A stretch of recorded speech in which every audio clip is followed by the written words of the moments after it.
जब राहुल 5 साल का था तब उसकी माँ की मृत्यु खाई में गिरने से हुई थी। राहुल की माँ और पापा वैष्णो देवी गए हुए थे। जब वह दर्शन करके लौट रहे थे तब अचानक उसकी माँ का पैर उबड़-खाबड़ जमीन पर पड़ा और वह अपना बैलेंस नहीं बना पाई और अचानक वह खाई में जा गिरी। सर्च ऑपरेशन चला लेकिन राहुल की माँ का कहीं पता नहीं चला, ना ही उनकी डेड बॉडी मिली। बेचारे अशोक जी किसी तरह अपने बेटे को लेकर दुखी मन से अपने घर दिल्ली आ गए। वह किसी तरह से अपने बेटे का पालन पोषण कर रहे थे। नाते रिश्तेदारों ने ही उसे दूसरी शादी करने की राय दी, लेकिन वो करना तो नहीं चाहते थे, लेकिन अपने बेटे के कारण शादी कर लेते हैं अशोक जी।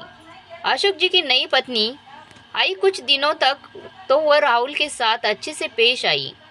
धीरे धीरे उसका रवैया बदलता गया। वह राहुल को ढंग से खाना नहीं देती थी, ना ही उसका ध्यान रखती थी। जब अशोक जी घर पर रहते तब वह राहुल के साथ प्यार का झूठा दिखावा किया करती थी और वो घर से जाते ही वह राहुल के साथ बुरा बर्ताव करती थी। राहुल दिन भर रोता ही रहता था। आस पड़ोस के लोग जब उसके रोने की आवाज़ सुनते तो करुणा से भर जाते, लेकिन कोई कुछ नहीं करता। अगर कोई कहता भी तो राहुल की नई माँ मनीषा उससे लड़ने लगती थी कि तुम मेरे घर के मामले में दखल मत दो, अपने काम से काम रखो। इसीलिए किसी की भी हिम्मत नहीं होती थी कि कोई उसे कुछ कहे। कभी कभी अशोक जी अपने बेटे को रोता देखते तो कहते भी कि मनीषा का बच्चा क्यों रो रहा है। तो मनीषा झूठ मूठ का नाटक करते हुए कहती कि मैं तो इसका बहुत ध्यान रखती हूँ, लेकिन ये है कि दिन भर रोता ही रहता है, कि इसकी तबीयत सही नहीं है, इसे डॉक्टर को दिखाना चाहिए। इस पर अशोक जी कहते हैं, ठीक है, कल हम लोग चलकर इसे डॉक्टर के पास दिखा लेंगे। लेकिन ये सच नहीं था। राहुल अक्सर भूख के मारे भी रोता रहता था। अगर वो अपने पापा को कुछ भी बताने की कोशिश करता तो मनीषा उसे डांट कर धमका कर मना लेती थी। अगर तुमने अपने पापा से कुछ भी बताया तो मैं तुम्हें बहुत मारूंगी। तो एकदम चुप रह जाता था। धीरे धीरे राहुल बड़ा होता जा रहा था। कुछ समय बाद मनीषा को भी एक बेटा हुआ। बाद में वो अपने बेटे को बहुत प्यार और लाड़ दुलार किया करती थी। मनीषा अपने सगे बेटे की देखभाल भी राहुल से ही अक्सर करवाया करती थी। वह कहती, इसे खाना खिला दो, इसे पानी पिला दो। राहुल तो बच्चा ही था। अगर उससे गलती से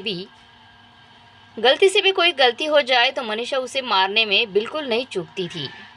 एक बार इस बात की सच्चाई राहुल के पिता को पता चली तो उन्होंने मनीषा को बहुत डांटा और कहा कि मैं तुम्हें अपने बेटे के पालन पोषण के लिए लेकर आया था और तुम मेरे बेटे से अपने बेटे का पालन पोषण और देखरेख करवा रही हो।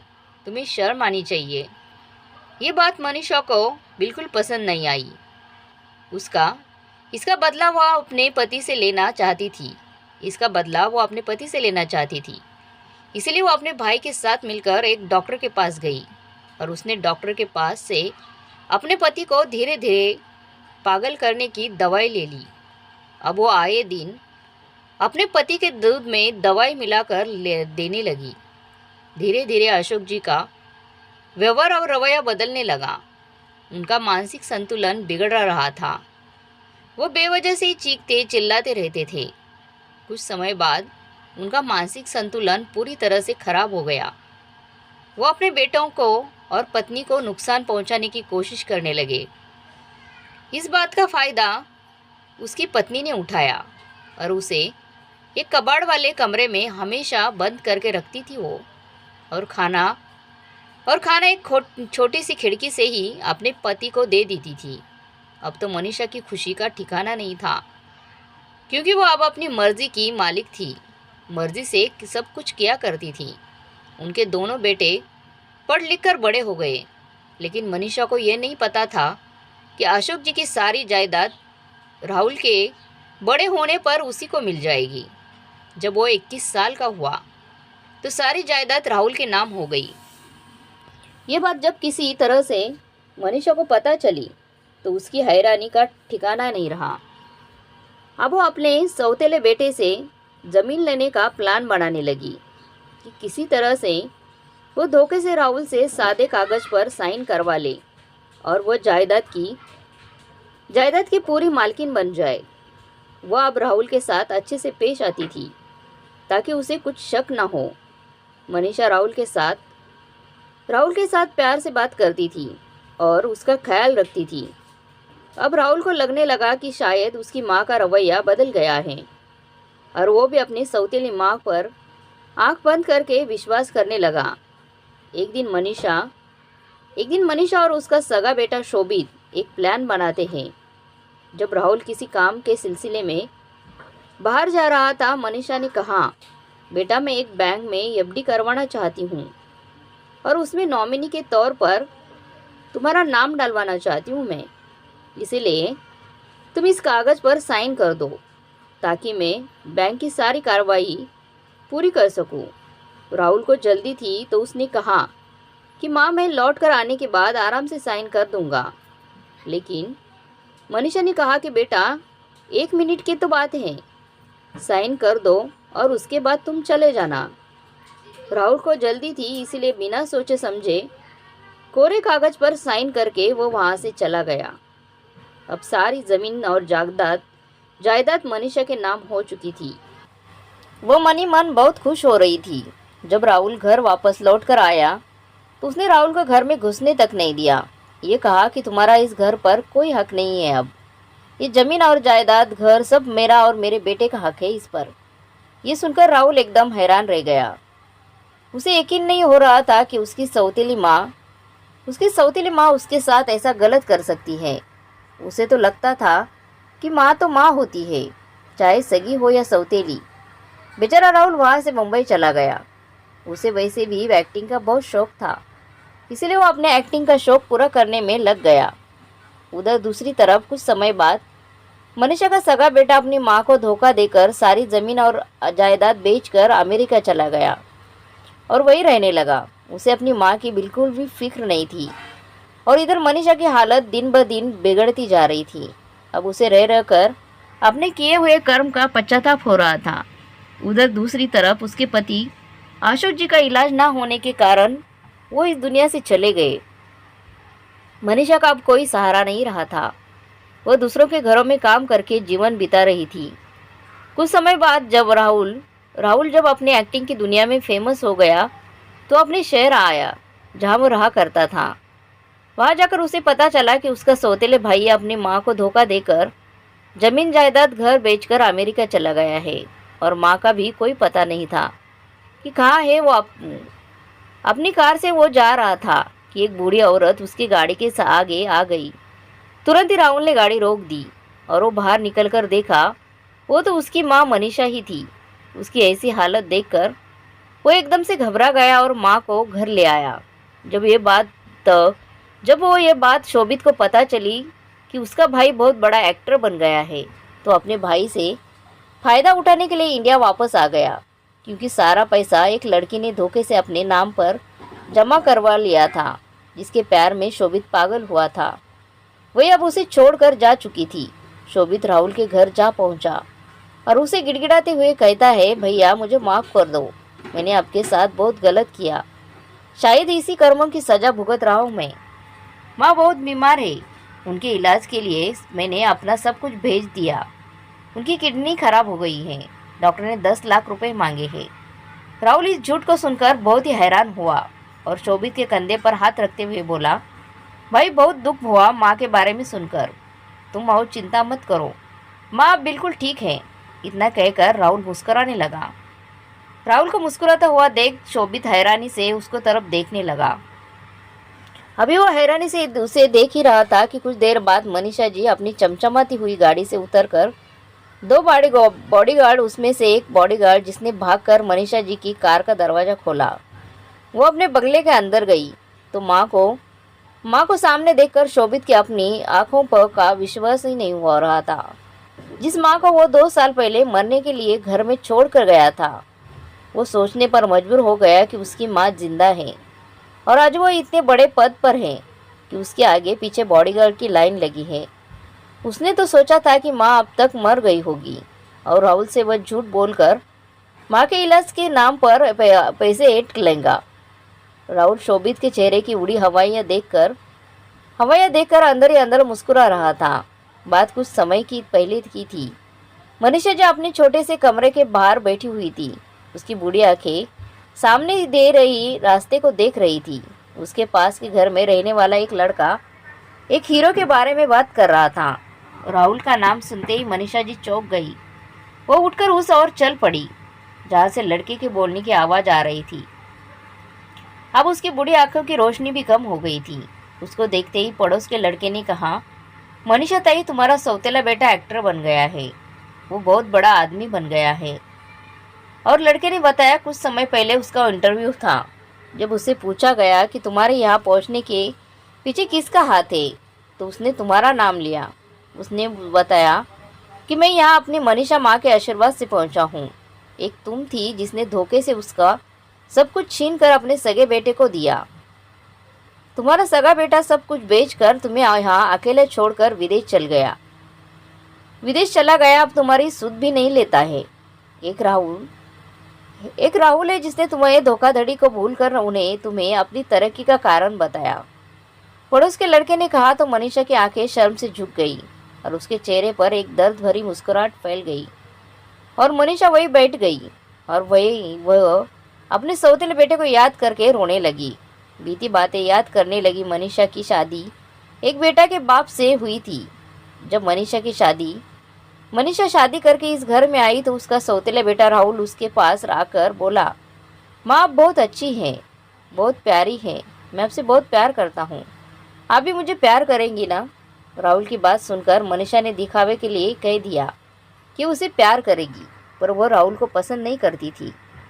अपने पति को सामने दिखावे के लिए राहुल से प्यार करती थी छोटी मोटी, और वो बात उसके पति को समझ आ गई थी। इसी बीच कुछ सालों बाद मनीषा ने भी एक बेटे को जन्म दिया। अब तो मनीषा खुलकर राहुल पर अत्याचार करने लगी थी। बात बात पर वो राहुल को डांटती और हाथ भी उठाती थी। राहुल के पापा आकर कुछ कहते तो पति से कहती, अगर आपने मुझे कुछ कहा तो मैं तुम पर झूठा इल्ज़ाम लगाकर जेल भिजवा दूंगी। इस वजह से उसके पति भी चुप हो जाते थे। इसलिए मनीषा के पति ने एक फैसला किया और अपनी जायदाद राहुल के नाम कर दिया। राहुल को एक्टिंग का शौक था। वो टीवी पर मूवी देखता और कहता कि एक दिन मैं भी एक्टर बनूंगा। एक दिन राहुल अपने पिता से अपने मन की बात कह रहा था। उसने अपने पिता से कहा, पिता मैं भी एक्टर बनना चाहता हूँ। मेरे दोस्त के पिता की जान पहचान है, वो मुझे एक्टिंग के फील्ड में कामयाबी दिला सकते हैं।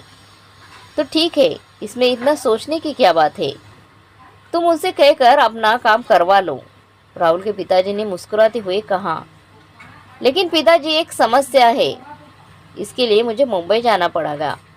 यहाँ रहकर कुछ नहीं हो सकता और मुंबई जाने के लिए पैसे चाहिए। वहाँ कुछ दिन रहना होगा, तब काम बनेगा। अगर आप मुझे कुछ पैसे दे दो तो मैं मुंबई चला जाऊँगा। राहुल ने खुश होकर कहा, कितने पैसे की ज़रूरत है? राहुल के पिता ने मुस्कुराते हुए पूछा, पिताजी मुंबई बहुत महंगा शहर है और जब तक काम नहीं मिलेगा मुझे पैसे भी नहीं मिलेंगे, इसलिए कुछ ज़्यादा पैसे चाहिए, लगभग 2 लाख रुपए। राहुल ने संकोच कहते हुए जवाब दिया, ठीक है, कुछ इंतज़ाम करता हूँ, लेकिन मैं तुम्हें पैसे दे रहा हूँ इसकी जानकारी तुम्हारी माँ को नहीं होनी चाहिए। राहुल के पिता ने धीरे से कहा। राहुल कुछ कहता उससे पहले मनीषा ने कमरे से आते हुए चिल्लाकर कहा, मैंने सब सुन लिया है। आपने इस पैसे दिए तो मैं अपनी जान दे दूंगी। तुम्हें जो करना है करो अब। मैं तुम्हारे धमकियों से डरने वाला नहीं हूँ। राहुल के पिता ने भी गुस्से में जवाब दे दिया। अपने पति की बात सुनकर मनीषा ने अपना सर दीवार पर मारना शुरू कर दिया और इतनी जोर से दीवार पर सर मार रही थी कि उसके सर से खून निकलने लगा और साथ में वो चिल्लाती भी जा रही थी। उसकी चिल्लाने की आवाज़ सुनकर आस पड़ोस के लोग इकट्ठा हो गए। अपनी पड़ोसियों को देखकर अपने पड़ोसियों को देखकर मनीषा ने नाटक करना शुरू कर दिया। वो रोते हुए कहने लगी, देखी बोली कि आप लोग भी देखो, मेरे सौतेले बेटे ने मेरा क्या हाल किया है। ये लड़का अलमारी से पैसे चुरा रहा था, मैंने देख लिया और इसे डांटने लगी तो उसने मुझसे जोर से धक्का दे दिया और कहा, ये मेरे बाप का पैसा है और तू कौन होती है जो रोकने वाली। अपनी माँ की बात सुनकर राहुल और उसके पिता घबरा गए।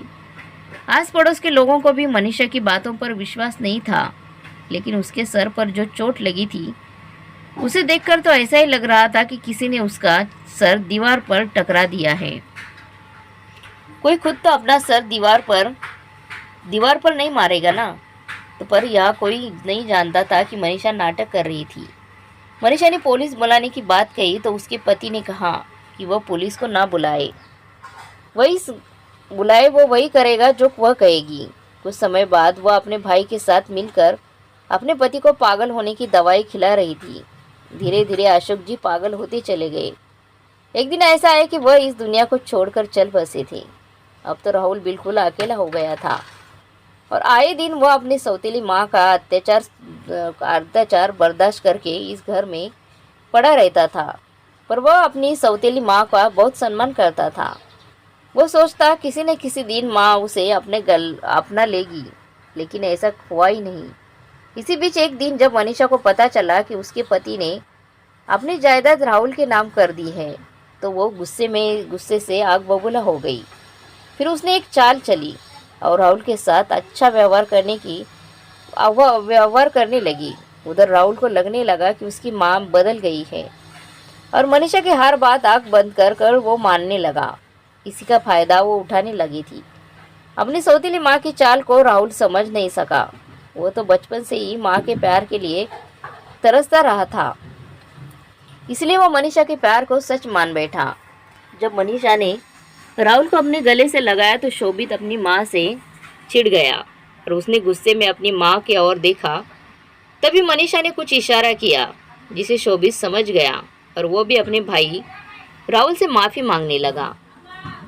अपनी माँ और भाई का प्यार पाकर राहुल खुशी से झूम उठा। उस दिन के बाद मनीषा राहुल के साथ बहुत अच्छा व्यवहार करने लगी। राहुल भी सब कुछ भूलकर इस घर में सबके साथ मिलजुल कर रहने लगा।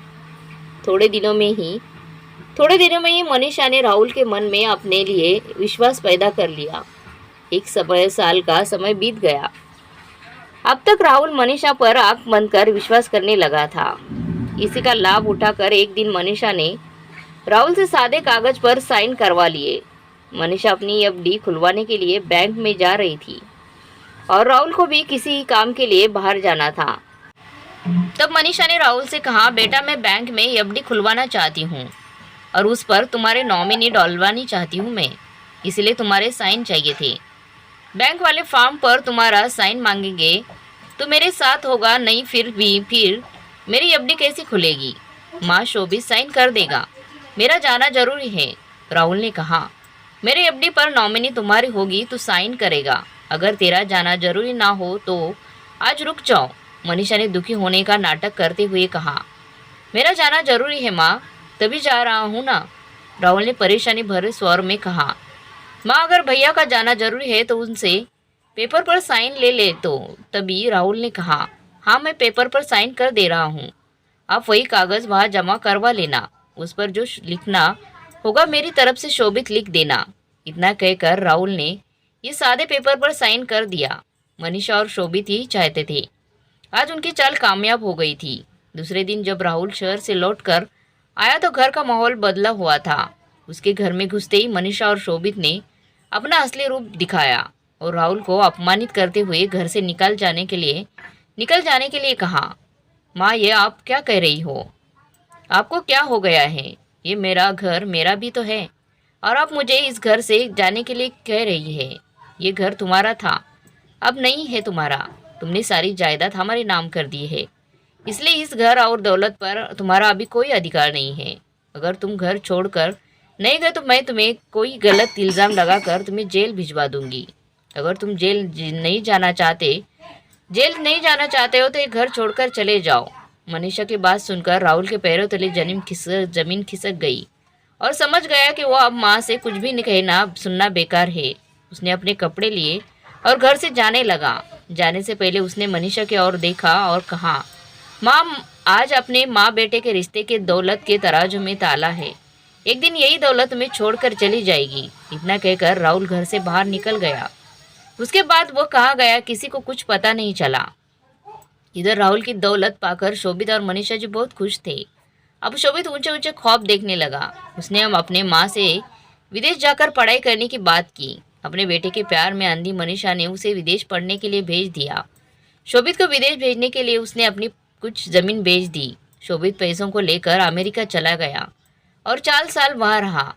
और एक दिन जब वो वापस आया तो उसने भी धोखे से मनीषा के साइन ले लिए और अपनी सारी जायदाद बेचकर माँ को अकेले मरने के लिए छोड़कर हमेशा के लिए अमेरिका चला गया। 2 दिन बाद जब नए मालिक तो मनीषा को ऐसी हालत देखकर उन्होंने वहां जाकर सच्चाई दिखाई। और जब उसे सच्चाई का पता चला तो मनीषा का एहसास ही नहीं हुआ कि उसके अपने खुद के बेटे ने उसके साथ धोखाधड़ी की है। इसका पता मनीषा को तब चला जब उसके घर और जमीन पर कब्जा हो गया था। उसने शोभित को विदेश में फ़ोन मिलाया तो वो नंबर बंद आया। अपने बेटे के विश्वासघात को देखकर मनीषा जैसे पागल हो गई थी। उसने मुझे धोखा नहीं दिया है और वो विदेश पढ़ने गया है। एक दिन वो आएगा और मुझे भी अमेरिका लेकर जाएगा, उसने मुझे कहा था। लेकिन सच क्या था ये सभी जानते थे। उसके बाद मनीषा पागलों की तरह गांव गांव घूमते गांवों वालों में से मुझसे बात करना बंद कर दिया था। लेकिन उसकी दशा देखकर लोगों को उस पर तरस आता था और वो उसे खाने को कुछ दे देते थे। उसके बाद जब मनीषा की हालत सुधरने लगी तो उसने सभी गांव वालों से माफ़ी मांगी। लोगों ने उसे माफ़ तो नहीं किया, लेकिन इंसानियत के नाते जिसने उसका घर खरीदा था उन्होंने अपने घर में एक कमरा मनीषा को दे दिया और कहा, यहाँ रहने के बदले तुम्हें हमारे घर का काम करना होगा। मजबूरी में मनीषा को अपने घर में नौकरानी बनकर रहना पड़ा। उसे अपने द्वारा राहुल पर किए गए अत्याचार याद आने लगे। वो हर दिन पश्चात करके आंसू बहाती थी। आज इतने सालों बाद उसे राहुल की खबर मिली, जिसे सुनकर उनकी आंखों से आंसू बहने लगे। वो ईश्वर से प्रार्थना करने लगी कि एक बार राहुल उसे मिल जाए तो वह उससे अपने किए की माफ़ी मांग लेगी। पर क्या राहुल मुझे माफ़ करेगा? नहीं नहीं, राहुल मुझ जैसी औरत को कभी क्षमा नहीं करेगा। मनीषा यही सोच रही थी, तभी वहाँ एक गाड़ी आकर रुकी जिसमें से एक आदमी बाहर आया। उसे देखकर मनीषा उसे पहचानने की कोशिश कर रही थी, पर वो उसे पहचान नहीं पा रही थी। तभी उसे एक आवाज़ सुनाई दी, माँ। मनीषा ने चौंक कर उस व्यक्ति को देखा। पहले तो उसे लगा कि ये उसका भ्रम है, पर वही आवाज़ भी सुनाई दिया। फिर से आवाज़ सुनाई दिया, माँ। और ये आवाज़ तो राहुल की है। उसने सोचा। उसके मुंह से अनायास निकला, राहुल बेटा तुम? हाँ माँ, मैं राहुल, तुम्हारा बेटा।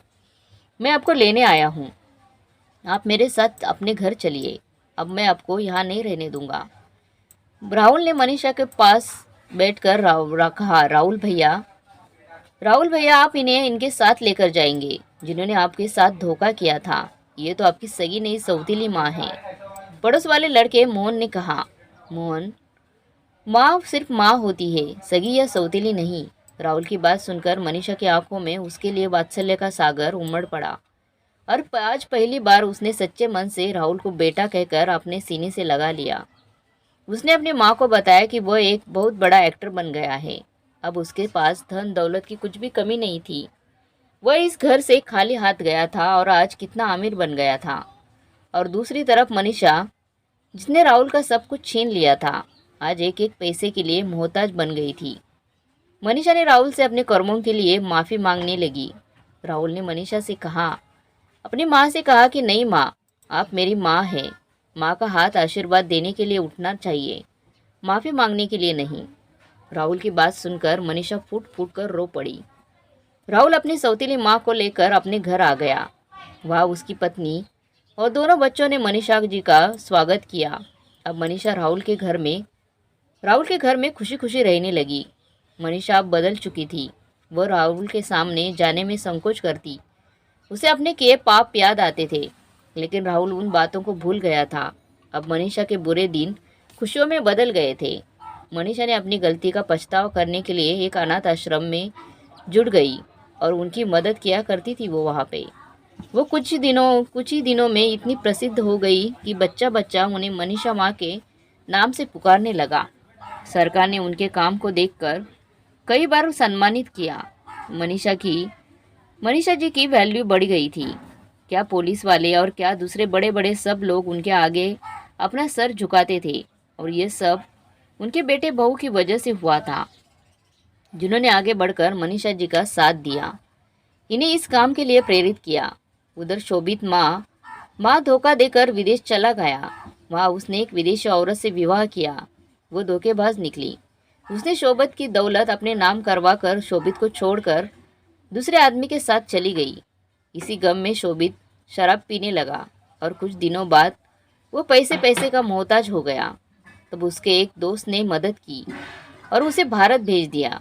यहाँ भारत आकर जब शोभित को राहुल की कामयाबी के बारे में पता चला तो उसने सोचा कि वह मनीषा माँ के बारे में झूठ बोलकर राहुल से पैसे ले लेगा।